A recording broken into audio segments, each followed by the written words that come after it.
మనకి రక్షకుడు. మన ఆంధ్రప్రదేశ్లో ఇప్పుడు జరుగుతున్న విషయాలు చూస్తూ ఉంటే మనకు రక్షకుడు జగన్మోహన్ రెడ్డి గారు. ఆయన గెలవాలంటే మన కేకే రాజు గారిని ఇక్కడ గెలిపించి ఎక్కువ మెజార్టీతో గెలిపించి పార్లమెంట్కి ఝాన్సీ రాణి గారిని పంపించవలసిన బాధ్యత మనందరి మీద ఉంది. వాళ్ళు అడగాల్సిన అవసరం లేదు. ఇన్షాల్లా మీరు గెలిచిన తర్వాత మళ్ళీ ఈ మసీద్ దగ్గర మంచి మీకు సత్కారం సన్మానం చేస్తాం. చాలా సంతోషం. అతి పవిత్రమైన రంజాన్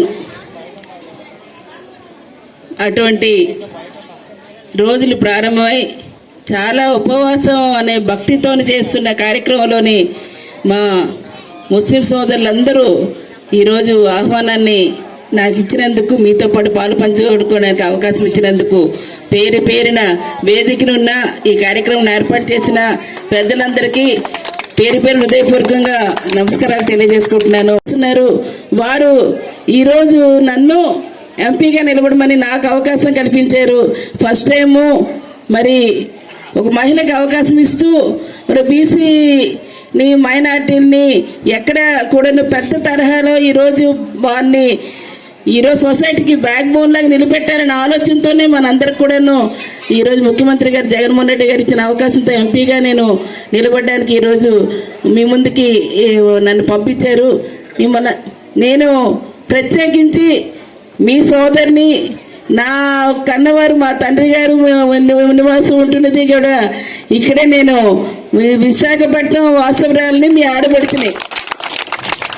నాకు మెట్టినీళ్ళు బొత్స సత్యనారాయణ గారు మీ అందరికీ తెలుసు. మరి మ్యారేజ్ అయిన తర్వాత మెట్టినీళ్ళు నాకు విజయనగరం, పుట్టినీళ్ళు విశాఖపట్నం.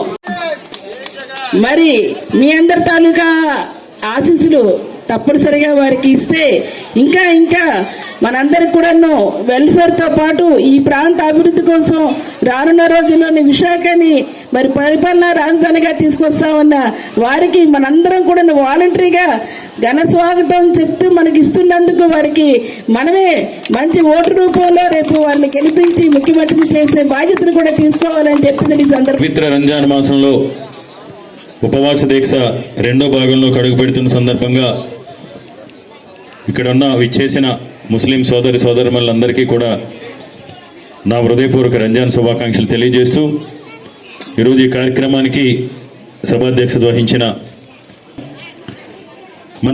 మన ఆడపడుచు, ముఖ్యంగా ఉత్తరాంధ్రలో నుంచి ఉత్తరాంధ్ర మహిళల యొక్క సామర్థ్యాన్ని ఈ దేశానికి తెలియజేసి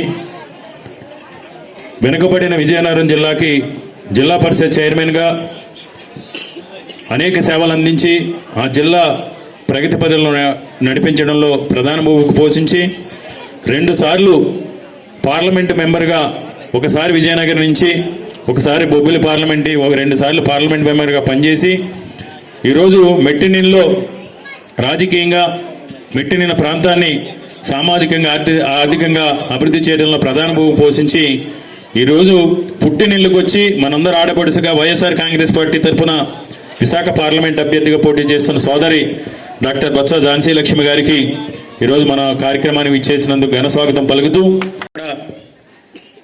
చెడుపై మంచి విజయం సాధించడానికి ఈరోజు ఎన్నికల సమరానికి ముందుకెళ్తున్నాం. ఈ సందర్భంగా నాకు తెలిసి మహమ్మద్ ప్రవక్త చెప్పిన నాకు నచ్చిన నాకు ఇష్టమైన 2 అంశాలు. మహమ్మద్ ప్రవక్త చెప్పింది కులాల మధ్య, మతాల మధ్య, లేదా వ్యక్తుల మధ్య ఈ సమాజంలో మానవత్వంలో సమానత్వం చూపించడానికి మహమ్మద్ ప్రవక్త దాంట్లో మనకు మనం నమాజ్ చేసేటప్పుడు చిన్న పెద్ద ధనిక భేదం లేకుండా అందరం కూడా భుజం కలిపి మనం నమాజ్ చేస్తాం. అది మహమ్మద్ ప్రవక్త సూచించిన దాంట్లో అతి ముఖ్యమైనది. అంటే సమానత్వం అనేది ఈ సమాజంలో, ప్రపంచంలో చాలా అవసరం. అంటే అందరూ కూడా సమానంగా జీవించాలి, సమానత్వం ఉండాలి. రెండోది మహమ్మద్ ప్రవక్త చెప్పింది, మన ఇంట్లో మనం భోజనం చేసేటప్పుడు చుట్టుపక్కల అందరూ కూడా భోజనం చేశారా లేదా, అంటే మనతో పాటు అందరూ కూడా ఆకలితో అడమటించకుండా అందరూ కూడా భోజనం చేయాలి. అంటే అందరూ కూడా సంతోషంగా ఉండాలి, అందరూ కూడా అన్ని రంగాల్లోనే కూడా ముందుండాలనేది ఈ 2 విషయాల్లోనే కూడా మనకు సూచిస్తుంది. మన భారతదేశంలో కూడా ఈరోజు కులాలకి మతాలకి పార్టీలకు అతీతంగా హిందూ ముస్లిం బాయ్ బాయ్ అని మనందరం కూడా కలిసిమెలిసి ఒకరిని ఒకరు గౌరవించుకుని ఒకరు ఎదుగుదలకు ఒకరు సహాయ సహకారాలు పడి ఈరోజు మనం భారతదేశంలో జీవిస్తున్నాం. కానీ సమకాలీన రాజకీయాల్లో కొన్ని రాజకీయ ప్రయోజనాల కోసం కేవలం కొంతమంది వ్యక్తులు లేకపోతే కొన్ని శక్తులు స్వార్థపూరిత రాజకీయాల కోసం మన మధ్య చిచ్చులు పెట్టే ప్రయత్నాలు చేస్తున్నారు. ఎవరు ఎన్ని కుతంత్రాలు చేసినా, ఎందుకంటే మంది ఈనాటి బంధం కాదు. భారతదేశంలో ముస్లింలకి హిందువులకి బాయ్ బాయ్ అనేది ఈనాటిది కాదు, ఇది అనాదిగా వస్తుంది. మనల్ని ఎవరు ఎలాంటి చేసినా ఎవరు కూడా విడదీయలేని బంధం. కాబట్టి అలాంటి శక్తులకి ఏ విధంగా సమాధానం చెప్పాలనేది మీ అందరికీ కూడా తెలిసిందే.